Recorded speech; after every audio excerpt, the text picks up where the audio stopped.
یکی از موارد مهمی که توی بحث رهبری وجود داره اینه که خیلی وقتا رهبر کسب و کار یا صاحب کسب و کار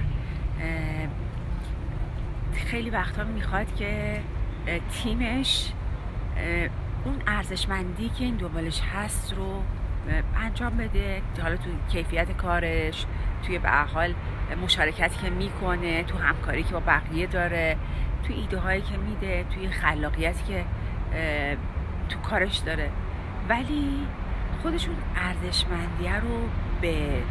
تیمش انتقال نمیده و انگار که این موضوع نسبت بهش گارد وجود داره و این چالش رو داره که در واقع اونجوری که باید و شاید نمیتونه درست عمل بکنه. بنابراین انتظار این که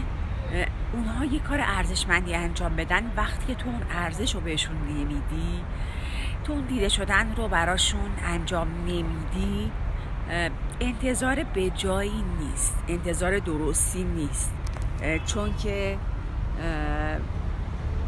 در واقع اون احساس سیرابی رو اونها ندارن،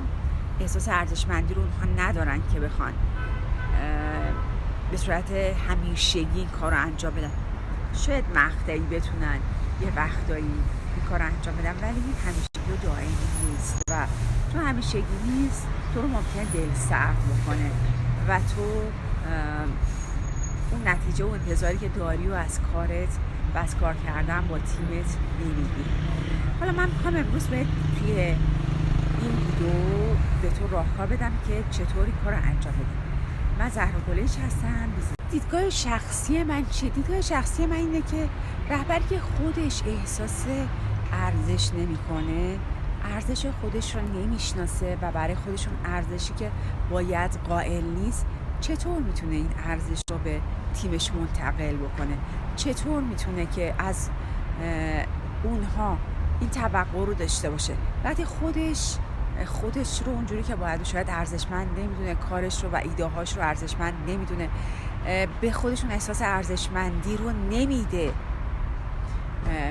چطور میتونه که انتظار داشته باشه که تیمش براش این کار رو انجام بدن؟ پس بنابراین یکی از کارهایی که تو باید انجام بدی اینه که این احساس ارزشمندی رو به خودت بدی به عنوان رهبر کسب و کار. خودتو ببینی کجاها توانایی داری، کجا خوب عمل کردی، کجا نقطه قوتت هست، کجا خوش درخشیدی و